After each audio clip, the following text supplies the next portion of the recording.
The NFL's got a major problem on their hands. I mean, they really do. I mean, these officiating gaffes are, look, there are too many of them, and too many of them in really big spots in standalone games. And I don't know what it is. I know it's not an easy job. I don't want to add more officials to the field. I don't know how they get this thing right. I mean, a couple of these things that took place at the end of this game last night were just so obvious and just were not called. And I personally yesterday, I picked the Bengals to cover and I picked the Ravens to win. And I picked it to be a high-scoring game because neither team can play defense. Yeah. Okay, so I was right on all of those fronts. So I'm happy. I wake up this morning, I'm happy I got it right. You're happy to be right. Nothing makes you happier. I predicted it right. I felt right about it and everything. But what I don't feel right about is watching the way these games are unfolding late in the game. I love the fact that Zach Taylor went for 2 points at the end of the game to try to win the game because he saw what Bill Belichick saw many years ago when Bill Belichick had to go for it on fourth down because they couldn't stop Peyton Manning in Indianapolis. And everybody asked Bill, after the game, why would you go for it on your side of the 50? On fourth down, and he was like, were you watching the game? Did you feel the game?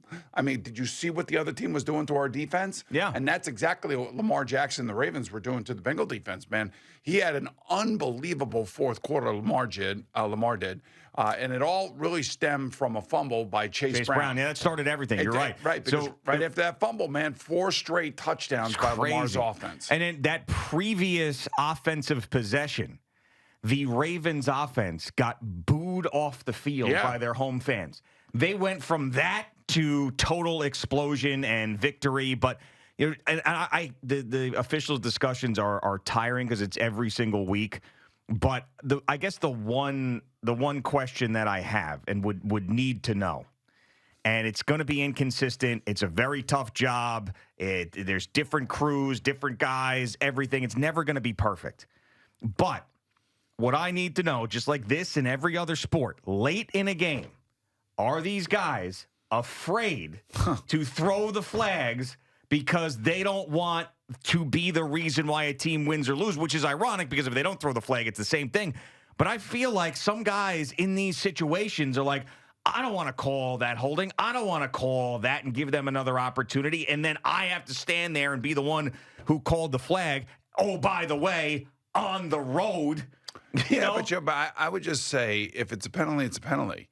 And, how many times are we all sitting there as fans watching the game and we're all waiting to see whether or not there's a penalty flag after like a big play down the field? Sure. And how many times is there a penalty flag that there's holding, or if there's a ball that's missed down the field and it's 3rd and 17 and all of a sudden you got an illegal contact out of the blue somewhere and that gives the offense an automatic first down? I mean, at the end of the day, you have to call the game the way the game is supposed to be called. I'm not arguing that, but do you think it comes into play because it's human nature? Like, if that happened in the second quarter, that 2-point try, are they throwing flags on that play? I'm not so much worried about that one as I am, the actual hit to the quarterback's head again.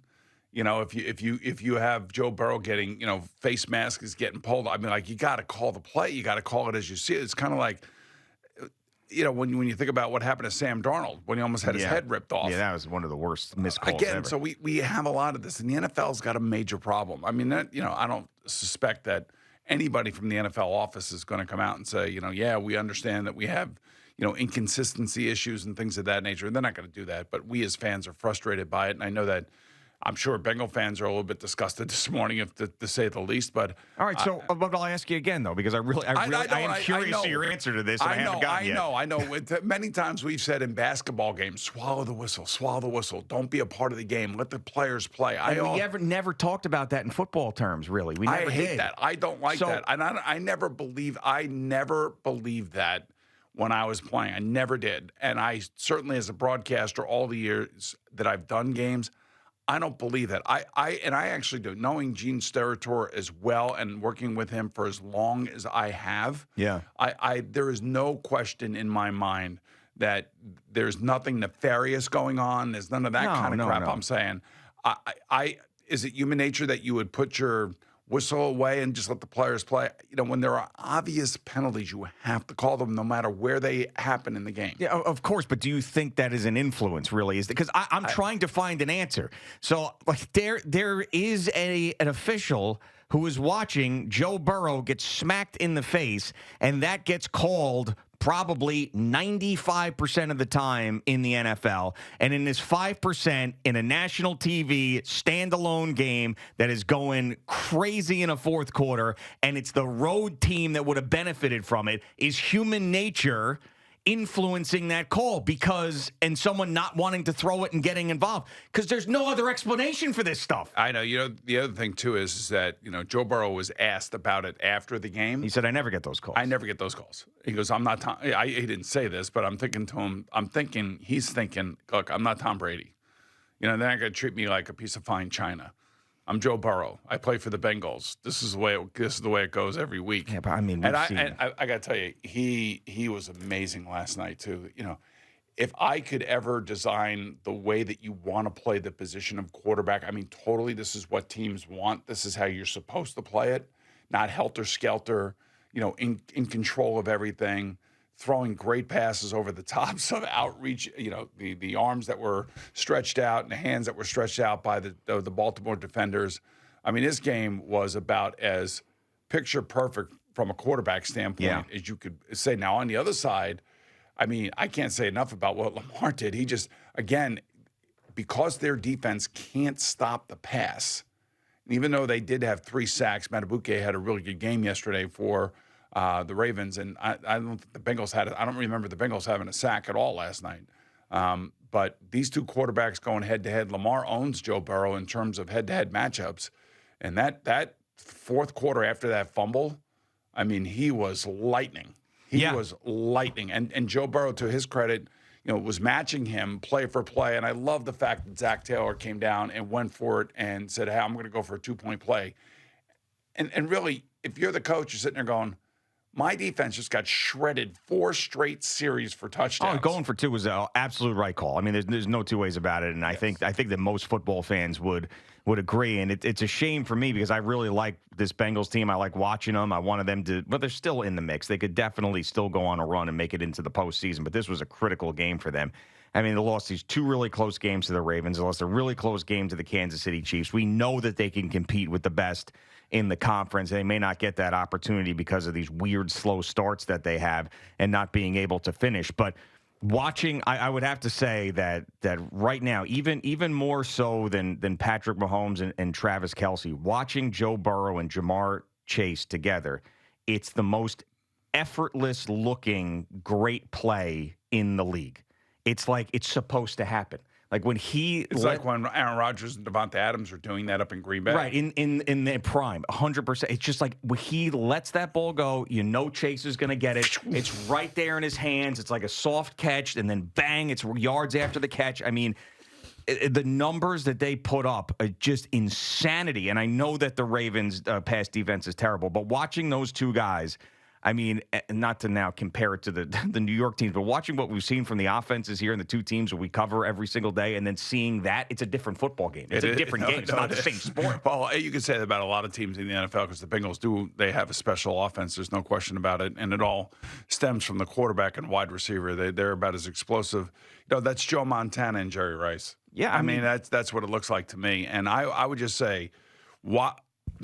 The Bengals have got to make it to the playoffs. They have to. I mean, that's one of the more enjoyable teams to watch. Yeah, so yeah. Here's the good news for the Jets. Both the Jets and the Bengals have the same amount of losses in the AFC. So the Jets are still very much in it. They have to beat Arizona this week, which I'm going to question a little bit later on in the show. But I would.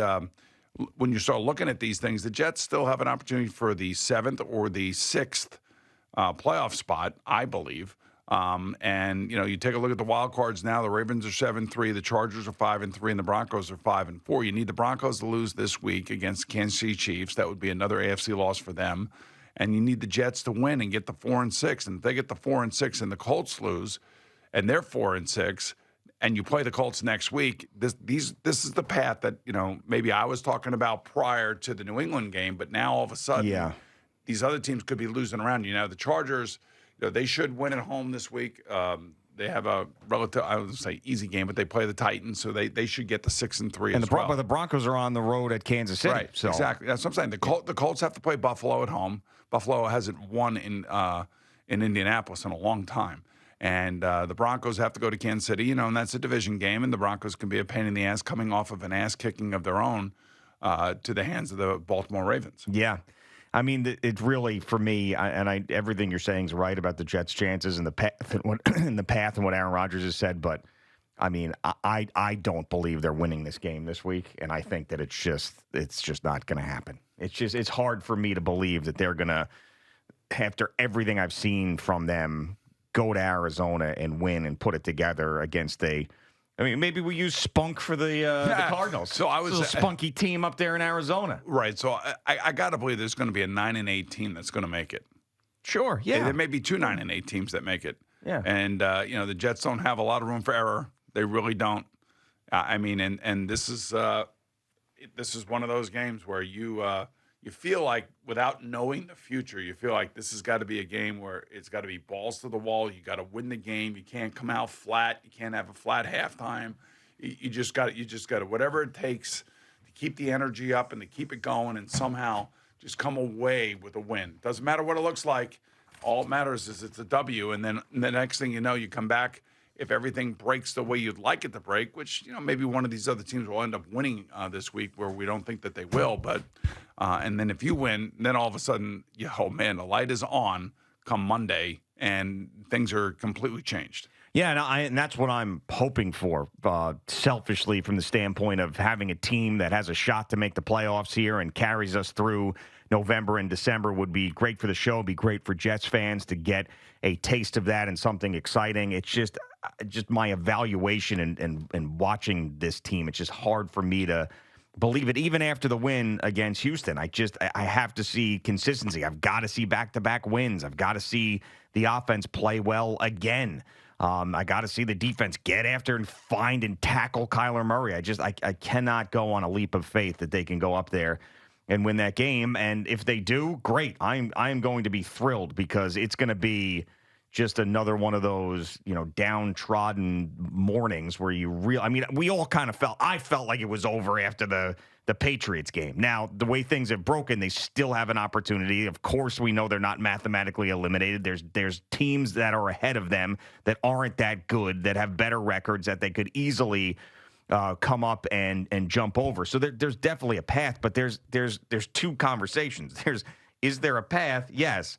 Are they capable of going down that path? Do they have the vehicle in which they can handle that path? And I'm saying no to that. But a win here changes all that. It really does. And the other thing, too, is that it's indoors. It's out in the desert. Aaron Rodgers should be perfectly fine throwing the football. I don't know if they'll have the dome open or not out there. Is that a retractable dome? I think it is. Yes, sir. It is, right? Yeah, so I think that they'll probably have it open, I would imagine, if there's a beautiful day, a beautiful, November, desert afternoon. Oh, my God. Oh, my gosh. Oh, my gosh. Wild blueberries. Oh, my gosh. Yeah, he's on his way. He's on his way to Germany. He's not there yet. I don't know. When did they leave? Did they leave yesterday? I'm assuming they probably left last night, I think. Yeah. Or 2 nights ago. But does he, this is an interesting one. I was thinking about this. Does he sneak away on the team plane, even though has nothing really to do with the Giants out there? Because he's definitely on. No, he's on the team plane. Oh, great. Good for him. And I would imagine that the Giants probably brought some, sponsors and stuff. It's probably, they take a big plane over there. They probably bring some sponsors, and I'm sure they, I wonder if Eli's with him. Eli, that would be a question. Actually, look, he's actually doing the game for Westwood One, Mr. Phil Simms. Yeah. Oh, he is. Well, he's actually calling the game, too. So, yeah, that's what I was saying. So he's working for Westwood One. He's on the Giant plane. He's like a Giant ambassador. Then he goes over there and calls the game. I mean, this balance of nature thing is reinvigorated. It really has. I mean, it's unbelievable. Just nonstop. He is grinding it out, and it's all because of the balance of nature fruit and veggies. Oh my gosh. Yeah, guy's an animal, man. Absolutely. It's Boomer and Gio on the Fan. I'd do it.